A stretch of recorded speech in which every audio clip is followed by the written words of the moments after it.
Welcome, friends, to another round of podcast where we have some excellent interviews lined up for you. In this edition, we have with us Ambassador of Palestine, Mr. Abdullah Muhammad Abu Chavez, joining us. Welcome, Ambassador. Thank you so much indeed for having me today, Mr. Abhishek.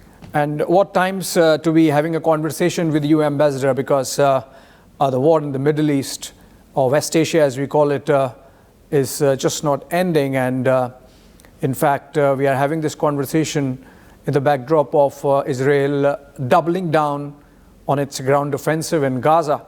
Let's begin by asking you, what's the Palestinian Authority's position on the present state of affairs in Gaza?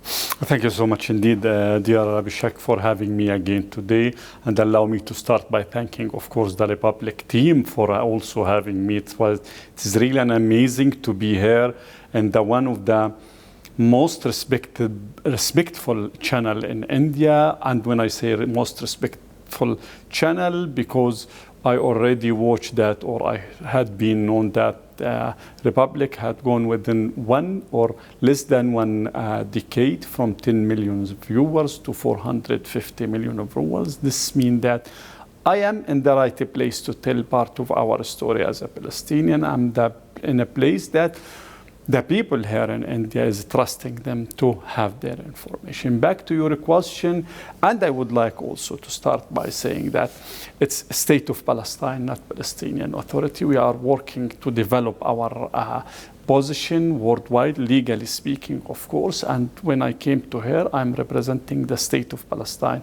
not only the Palestinian Authority, of course, with, of course, the all due respect to the wording that it had been using. But, you know, we, the Palestinian people, paid a heavy price, likewise your ancestors and your people, to become a state, then became representative in the United Nations as a PLO, Palestinian Liberation Organization, then to develop our status to become observer state, and a few years ago then we are working very hard and we are paying from our blood to become, so that it's very important for me because wording have a meaning. We are doing many things in the state of Palestine with of course, the full cooperation with our friends, and because I'm the ambassador of Palestine to the state of Palestine to India, with cooperation and coordination with India itself, with the Indian government, with Indian people, we are doing many things. And to be very frank, just to tackle the issue to the United States of America Israeli war on Gaza. And I would like to repeat it, the United States of America and Israeli war on Gaza right now. We are doing many things to counter this war, this unfair war, of course. And top of that, we have our priority. You just said that it is an American and Israeli war on Gaza. It's any rational one know that this is the United States of America, not America. United States of America war is United States of America and Israeli war on Gaza. But do you want me to repeat it? I thought the Americans were mediating. No, the American is part of this war on Gaza, on the against the Palestinian. Is it because of the Trump administration's position? No, before even Trump administration, because this war was erupted a long time ago, since November 2nd, 1917, when the United Kingdom, your occupier, your colonizer, issued the bill for... You're saying the war did not start on October 7th? Against the Palestinian people, yes. It was not started today. It was started... No, I'm talking about the Hamas attack of October 7. You're denying it? War, no, but now, you are talking about the war or the attack. There's a big difference. The war going on in the present. No, the war against the Palestinian people, because again, wording have a meaning. The war against the Palestinian people was starting by the issuing of the despicable, notorious bill for declaration by the United Kingdom. I mean, sorry, but do we really want to begin with Balfour Declaration, or should we begin with October 7 for the present conversation? Again, yes, I want to start by saying that when is the most important point to start tackling and analyzing the Palestinian issue? Could we analyze the Indian issue just by the 1857, the first war of, the first revolution or the first war of independence, or we should back again 200 or 150 years when the Indian people was enduring all of this unjust situation. If we're gonna analyze the issue by the attack are we discussing a war of independence, or are we discussing the October 7th I'm talking about the attack and the war that started? I'm talking about the principle. You want me to, where is the exact point to start measuring the Palestinian issue? October 7th, why you did not want to start by October 6th? Why you did not want to go to the root symptom analysis? Can we split the conversation? I will go to the root and then we discuss Balfour Declaration. No, because again, we have two schools of thought. When we are analyzing the current situation in Palestine, we have two schools of thought. The Zionist school of thought, which want us to remember and only to start measuring as if the galaxy itself was created in October 7th, and the rational school of thought. The rational school of thought was used to say that you should, if you want to analyze any political event, any issue, you should go to the root of it. Otherwise, you, the Indian people... I have serious objection to this, but I would still persist with the conversation. I will discuss the root cause theory also. But before that, before you go to the root cause, do we look at what is happening in the present? So I began by asking Ambassador Chavez that what is your view on the present state of affairs in Gaza? If you can answer that. Yes, I'm coming to this issue, but sometimes because we are talking politics. But I just began by asking, what's the present state of affairs? What we are doing as the government of the state of Palestine, we are doing many things. We have our priority. The first and foremost issue is to stop the United States of America Israeli war on Gaza against the Palestinian people. To do so, unfortunately, we did not have that military or any other power to stop it. Just we have our legal position and our legal argument that we used to communicate with the United Nations, with the United Nations, of course. And just a few days ago, the United Nations adopted another resolution to endorse the New York Declaration. Thanks God, India was there, and India fully supported this. This is one of the tools that we have, communication with the friends, of course, and using only the legal tools that we have it, because we are on the right side of the history when it came to the legal perspective. In fact, second priority is to support the Palestinian people in Gaza. We still paying our employee their part of their wages, because we did not have, even as a employee in West Bank, we did not have our full wages for the last 50% that we took it was on our salary on May. Again, I think that's another issue, but we'll come to it. Ambassador, my question is, what's the situation in Gaza?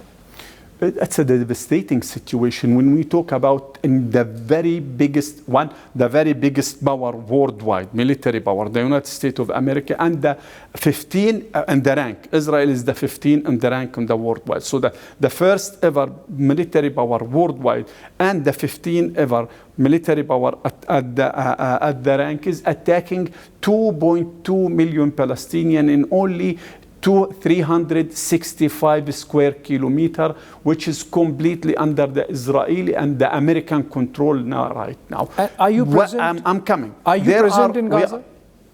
Like, is the Palestinian Authority present in Gaza? There is many Palestinian Authority, of course. Palestinian State of Palestine employees still present in Gaza. The education system is still under our monitoring as a Palestinian government. The health sector is, the vast majority of the health sector is still under our perspective and our ruling in Gaza. The vast majority of the issue is under. But back to your question, we are talking about, the estimation is talking about 100,000 tons of explosive materials, and part of it is beyond the regular explosive materials was hit by the Israeli or bombarding Gaza. We are talking about 50 kilogram per person, per capita, so to speak, in using the economic theory, per capita 50 kilogram of explosive material for each person in Gaza. We are talking about since the beginning of this war. Okay, now you admit that there is a beginning of this war. When was this war? This war was, again, this battle was started in October 7th against the Palestinians. Okay, you agree that October 7th something happened because of which the war started? It's not, we are fully agree that October 7th is a very important juncture, is very devastating juncture in our history. But when the issue was started, again, we should differentiate between the root of the issue and why this issue was I will come to the root of the issue for sure. And we will have a nice conversation on that. But you agree that something happened on October 7. I'm not agree. I'm fully aware that what is happening in October 7, there is a devastating issue. We in the Palestinian Authority is completely not agreeing on it. Period. One word, loud and clear. President Abbas was there from the very first moment of this issue. We are not in agreement with this. We, the Palestinian Authority, Palestinian Liberation Organization, under the chairmanship of Yasser Arafat, 33 years ago, we accept to build our state in only 22% of our historical land, the entire Palestine. I would like to repeat it. We accept for a negotiation of peace, for the peace itself. We accept as a Palestinian Liberation Organization to build our state in only 22%. Because again, this is the root of the issue. I will go to the root, Ambassador. Allow me to have a structured conversation. Yes, go ahead. Definitely.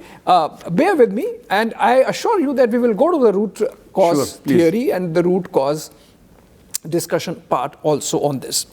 But I'm glad that you admitted that something happened on October 7, which led to this war. Devastating. Yes. I did not say something. And the devastating issue The Hamas carried out an attack. Yes. And you agree that this was wrong, this was devastating, and you said that President Abbas condemned. Was very clear from the very first moment. Yes. We are totally, as a Palestinian Liberation Organization, Palestinian Authority, so to speak, the government of Palestine, President Abbas, we are totally against this issue. But again, the issue is we did not use it as this is the only issue that we should start. That's understandable. I come to that. So now, when this attack has happened, and it has led to Israel launching its war, which has gone on for about 2 years now. It's completing 2 years next month.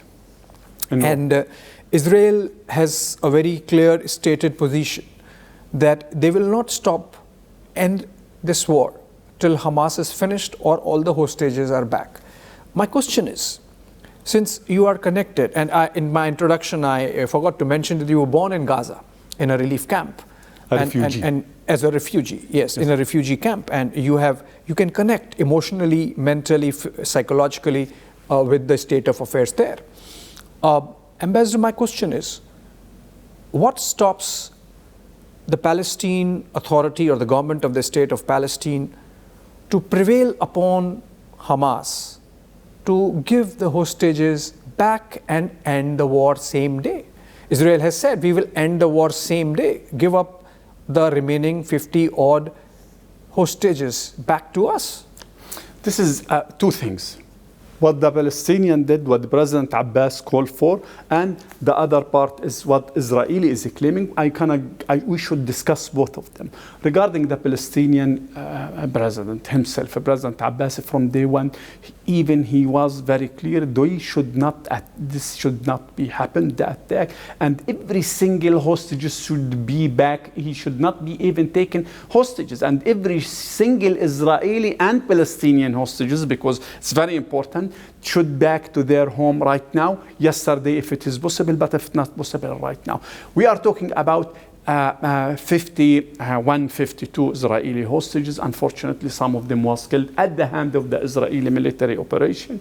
But we are talking about 10,800 Palestinian hostages. Anyone know about them? No one, unfortunately, know about. There are 10,800 Palestinian hostages in the Israeli jail, in the Israeli military camp, and in the Israeli concentration camp inside Israel right now. While all of them, without any exception, is enduring in a daily pace, subject to harsh treatment and enduring. They are suffering, and this is according not to us, according to the Israeli media and according to the appeal that made by some Israeli NGOs. They are enduring in a daily pace starvation since the day one of this war. So the other part of the issue. Is it becoming then your hostages versus our hostages? No. We will not put ourselves on the shoes of the Israeli occupation under any circumstance. We are very clear. Even if there is any single Palestinian hostages, the Israeli hostages, President Abbas was very clear, they should be back to their home. There is nothing called because we have, they should have. No. Our clear-cut position, every single Israeli hostages, they should not be even taken hostages. I really commend you for taking this position, Ambassador. Could you give me the other, because there is another part of your question, because you mentioned that Israel is saying that give us the hostages back. Israel is not interested of taking the hostages back at all, and this is something very clear from the very first day of the war. And I'm going to tell you, and this is not our wording, you can back to what the Israeli official is saying, what the Israeli hostages family is saying about their children and the host. Israel, even the last round of the Israeli, that they call it, the last round of the Israeli ground military operation, the chief of the military told the cabinet, the political cabinet, that since you want me to start in this operation, you should remove from the table bringing back the hostages. It's very clear.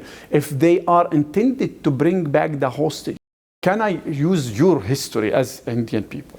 Because sometimes when you feel difficulties of analyzing one of these events, because this is a political event, all the time we used to back to the history. Without the revolution, there is many revolution guards who was launched the revolution against the British. I hope you're not calling October 7 a revolution. I'm just I'm going to say the root of the issue. The root of the issue when they called for a revolution in 1857, the Indian people. Right. Many of the Indian people, even elite, was blamed the ones who went against the British colonization, and they blamed them that you caused all of this harm.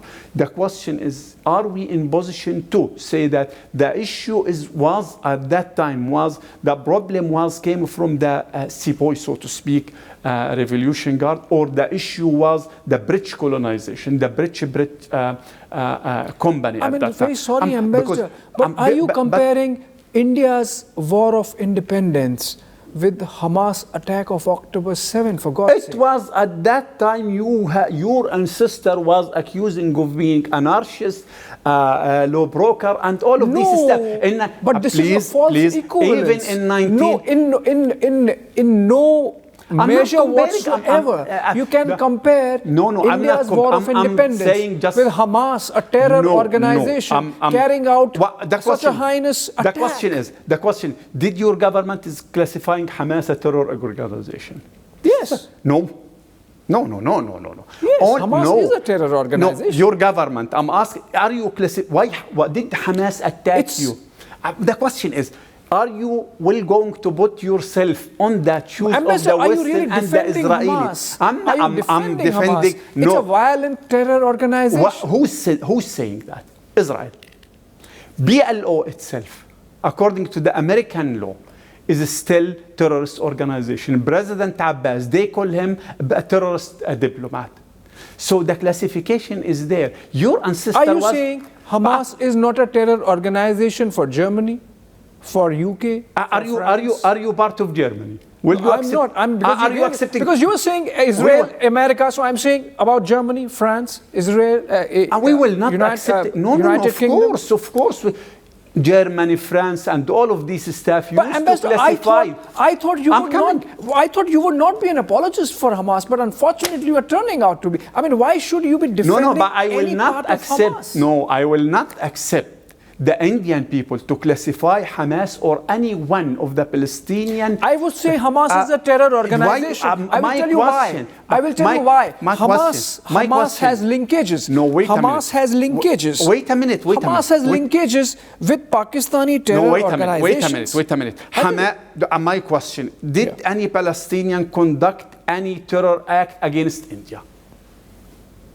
Is there any proof, any Palestinian political... I'm not saying Palestine. By the end of the day, Hamas, by the end of the day, like every single one is part of the Palestinian people. See, just because a terrorist has not committed an act of terror against me, I would condone it, I would ignore it, no.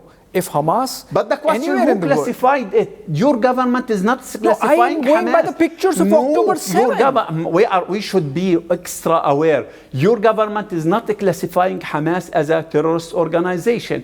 Just the Israeli and their supporter, Western supporter, they classified Hamas and other Palestinian organization as a terrorist organization. The question is, will you align yourself with those, the Israeli occupation by classifying any single Palestinian of being terrorist? Do you want me to remind you that just 1919, your people was classified as a terrorist people? Bahagam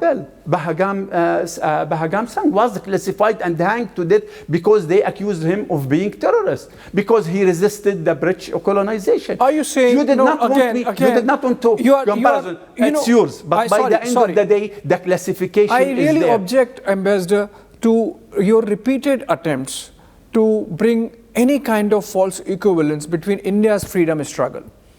And we are not freedom struggle. And what Hamas is doing. No, wait a minute. I'm surprised. I'm surprised that in elections, Hamas has eaten into the space of Palestinian Authority. I'm not with Hamas. I'm telling you from the very beginning that we are in a big clash with Hamas. But again, could you bring to me any example that the occupier did not classify their anyone resisting them of being terrorists? You mean to say Israel is occupier?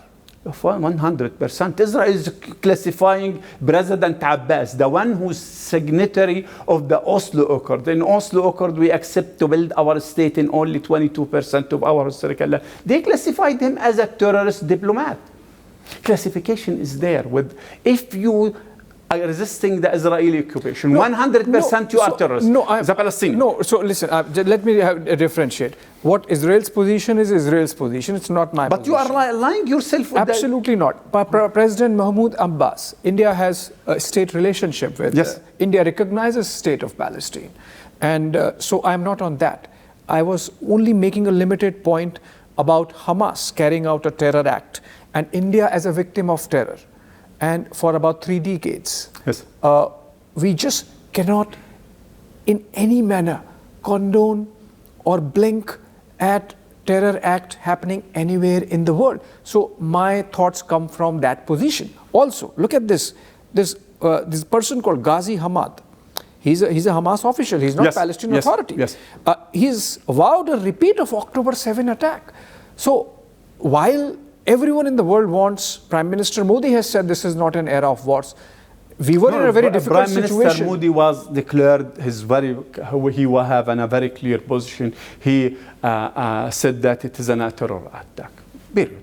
Yeah, but he did not, or India did not declassify Hamas as a terrorist organization. And this is because there is a political issue. Do you really need a classification and a designation? Because you see, that's where the problem is. India will not or might not have done this because there is no Hamas terror attack directly on Indian territory or soil. For that reason, would you say Lashkar-e-Taiba is not a terror organization because they have not carried out any attack in Gaza, in West Bank? Obviously, they will not. The question is, all the time to classify someone as a terror. The question should be, who is the one who first and foremost classified them? Israel, the Israeli occupation. Will we agree on the classification of the Israeli occupation? No, for me it's not about... Agree, no, it's will not, we agree with anyone occupier? Sorry, but it's not, for me, it's not about Israel's classification. It's my own eyes. It's the Israeli classification. No, I'm not going by classification. I'm going by the pictures, horrific pictures of October 7. But I want to take this conversation forward because I think you end up defending Hamas. Does not look good on you. No. I'm not. Again, I'm defending the principle itself. I'm asking the question: did Hamas attack India? Any single Palestinian attack Indian terrorist. That does not mean Hamas is not a terror organization just because they did not attack If you're gonna classify it, and for sake like of argument, entity, for sake of our argument, I will agree with you. Hamas is a terrorist organization. What you gonna classify the Israeli occupation? Is it a charity mission? Come on. If Hamas is a terrorist organization, what is your classification to the Israeli occupation? Okay, let's come to the Israeli occupation. Let's come to Israeli occupation. The televised 712 days is a continuous televised genocide that is conducting at the hand of the United States of America and Israel. Is it a charity mission? If this is not the terror, if this is not a state terror, what is the meaning of terror? If killing 65,000 Palestinians, the vast majority of them is innocent people, the vast majority of them, all of them is innocent people. The vast majority Are you of saying them. all 65,000 are innocent? Because The question, I will going to rely on the Israeli. Could they, because all these 65,000 plus is published name. Could they bring to us any single name and to point that this is an terror? According to them. Is it possible? I'm asking, could Israel, even if the Israeli themselves, according to the Guardians just 3 weeks ago, according to their classified document, the declassified documents, talking about 83% of the ones who killed in Gaza so far is innocent people. This is the Israeli, according to the Guardian. You can't back to it. Can I concede a point? May I finish just my point? If again, because you are classified, and I told you, for sake of argument, I will agree with you. Hamas is a terrorist organization. For sake of argument, I have no problem in that. But what you gonna classify Israel? What you gonna classify the American, whom is vetoed 5 times in the Security Council, 5 times veto a resolution to put an end to this massacre. One of these resolutions is just to feed the Palestinian people in Gaza with the food, humanitarian aid. What do you gonna call the starvation policy, the declared organized Israeli policy of starving the Palestinian people? What you gonna call it? If you want to call Hamas a terrorist organization, what you gonna classify? How you gonna classify the Israeli occupation? I think the British are making up for it by now coming to the view that they should recognize the state of Palestine. They're doing do you think that they are doing us a favor when they are recognized the state of Palestine? But do you agree? But they already gifted our homeland. In 1917, they gifted it. Could you imagine someone have no even footprint at that time in our land to gifted it? But do you think there is there is more terror act, despicable act than the issuing of this? But are you saying that could you imagine that someone is to gifted because you are one country? I will not go into gifted your homeland to other people. Is it not Jewish homeland? 100%. And according to the Bible itself, according to Genesis, first chapter of the Jewish holy book, I mean the Bible, I mean the Torah, verses 21/36, and any one of your followers can Viagar, and I'm gonna say it in Hebrew. Viagar Abraham be'aretz Palestine yamim rabim. We sojourned Abraham in the land of Palestine many days. It was called Palestine. This is not our wording. This is what is written in the Torah itself. Our names as Palestini, the land of Palestine, Canaan, the land of Canaan, repeated hundreds of times in the Torah itself. The other issue that no one know about it, yes, it's the promised land. Do you want me to go further? It's the promised land for Abraham. 5 times, according again to the Torah. The most important title deed that we have it as a Palestinian is the Torah itself. The most important title deed for us as a Palestinian is the Torah. It's the promised land for the Jewish, the Abraham. Is it part of the I'm coming. But you should give me the opportunity to explain myself. Yes, it's the promised land because you've gone for to Torah. Abraham. Because you've gone to Torah. Because you've gone to Torah. Yes. And you have gone to the Hebrew Bible. Babylonians, correct me if I'm wrong, Babylonians lived in the region 5,000 years ago. They were conquered by the Jews. I don't know whether this is part of the promised land that they came here.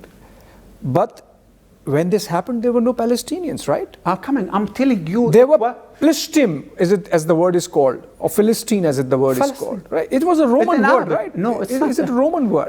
It's not our wording. It's written in the Torah. We had sojourned Abraham in the land of Palestine many days. It's written there. It's not ours. Our name as a Palestine, land of Palestine. Philistine is a Greek word. Come on. Put it aside about, this is the, do you want more interpretation than the direct wording that is written and the... Because my understanding of, whatever limited understanding, Philistine is a word used in the Bible for people who were invaders, people who invaders, how come invaders that someone called Abraham, and he was called Abram at that time, came to our land from his birthplace, or the Chaldeans or Iraq today. Then he found us there, Canaan. The land of Canaan, Palestine, the land of Palestine. This is not our word. This is what is written there in the Torah. And this is the promised land. Do you want me to go further? I will agree with you. This is the promised land for Abraham. Abraham has 8 children. Ishmael, Jacob, and another 6 child. Why you want to take it to you as a descendant? But then it becomes a fight between the cousins. Come again. For God's sake. No, but I'm back to your word. Then another very important piece of information, and I would like to stress on it. The vast majority of the Jewish today is not descendant. And you can dig and you can check this. The vast majority of them is converted from Khazar, the Khazarian Jew, whom is Russian original. All of them. Abraham, our father, Abraham was born likewise both of us in the same exact color. How come his after 2 years, 2,000 years, the new generation became with the blue eyes and the yellow hair? I'm getting a sense that we are moving in a direction where I'm hurt with. You are also almost denying that Israel should be existing. You can have that position, no problem. How did you interpret it? You are asking me about whether this is the promised land or this is their land. I'm coming from the very root of this issue. If I grant that, yes, it's a promised land for you. But when it came to Israel, it's a promised land for you, and it's a promised land for the Jews. Promised land for Abraham. And Abraham have 8 children. Does that one of them, Ishmael, is the Arab is descendant from him. Exactly. So this is the promised land. If it's a promised land for the collective people, the Arabs, the Jews, the Palestinians, and a sense of that came out. It's not a promised land for the Palestinians. It's the land of the Palestinians. How come you're going to say that this is a promised land for the Palestinian was originally there before Abraham came to our land. It's there. It's not our wording. It's the Torah itself. I'm saying, if it's a collective, it's a promised land for Abraham descendant, all Abraham descendant. But it is our land as a Palestinian Canaanite, and it is written there in the Torah. So then, back to the issue of the. Then are you suggesting that first you should be given the land, and then you would decide whether the others It was our land till 1915, May, June. But that's what I'm saying. That it was our land. You should get it back, and then would you decide that fine, Israel can exist? I'm discussing. It's not matter of supporting the Palestinians, but they became realized the reality. That's why the resolution last week. And I'm asking, does it not give you a sense of confidence that the world community is with you? The resolution of last week, and then of course this coming. I am the son of the United Nations, and there is more than 1,000 resolution there in the United Nations in favor of the Palestinian people. It's according to. It's very important for our legal issues. It's strengthening, because when it came to the legal perspective, and you heard me many times talking about legal issue. When it came to the power of logic, not the logic of power. We are the one who is using the power of logic. It's so that according to the United Nations, can you say that the two states can coexist? 100%. If there is in a will, there is in a way. And we was there in 1995 When they assassinated Ishaq Rabin, the one who was signed the Oslo Accord with Yasser Arafat, the ones who were inciting against him is the current Israeli Prime Minister. One of the ones who in the cabinet right now, Ben Gvir, was coach in a video in the TV saying that we already reached to a middle in his Volvo car and we will reach to him. This is the ones whom assassinating the peace. The question is it fair to say that the Palestinians accept to build their state in only 22% of their historical land? Is it fair or not fair? I'm asking you because you, the media, man. I mean, media correspondent, men, women, and all of this stuff, with all due respect to everyone, of course, around them. You are the one who can hang the balance. When it came to the word peace, yes, you are doing a great job. And I'm so happy that you used a lot of very hard wording against the Palestinian people, which is, I have no problem with that. Not Palestinians. Please correct. Part of Hamas. Part of the Palestinian Not Palestine. Okay, no. Part of the Palestinian people. We have great relationship with the state of Palestine. And we will continue to maintain this great relationship. We will continue as a Palestinian to justify and to clarify our position. And I'm really so happy that you not only invited me, but you bring the harsh question. And I would like you again and again and again to invite me and to bring more harsh questions. It's very important for our human future as economists now, a head of economists. Fair enough. I think, Ambassador, we have had a nice conversation. Sure, thank you so much. We have tried to cover a lot of ground. Could I say something? Yes. You in the media used to report about Palestine, and I really thank you, all of you, to report about Palestine. And thank you to give me the opportunity to appear, while I'm not the one who used to appear here in the media worldwide. Because, but while the Israeli ambassador is very famous in many places around the world, this is the first time that you invited me, and I thank you so much indeed for having me. You, the media, is using to report about Palestine. Reporting means that 56,000 was killed, 300, blah, blah, blah, all of these stats. But you did not give us the chance to tell part of our story. Today, you are not reporting. You gave me the chance to shed light on some very minor aspects of but our history is very full. Starting from, again, the Chaldeans, Iraq, when Abraham left his land and came to Palestine. The Palestinian people, it was there. At that time, our history was started, if you wanted to take it. You gave me the opportunity to say for the very first time, please go search about the name of Palestine in the Bible. It's there in the internet.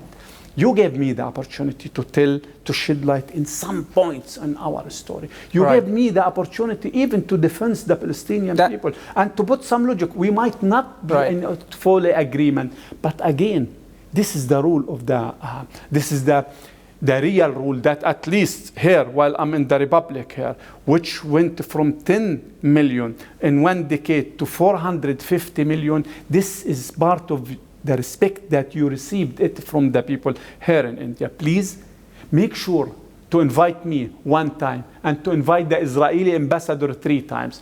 Let him give his opinion in everything. Then corner me one time, 3 hours to him and 1 hour to me. Is it fair? I can tell you, Ambassador, and that's a good note to end the conversation with. We are an equal opportunity media platform, and we have listened to you. We have heard every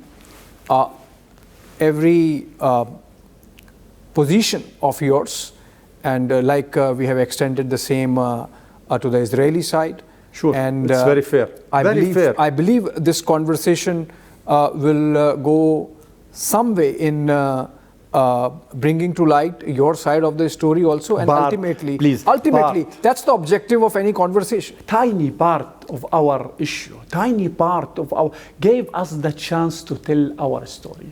Report about Palestine and Israel and tell us equal opportunity. 1/3 of the opportunity that the Israeli have it in the worldwide media. 1/3 of the opportunity, not more than that. Thank you so much, Ambassador. Sure, with much appreciation indeed. Thank you so much. Thank you, Ambassador.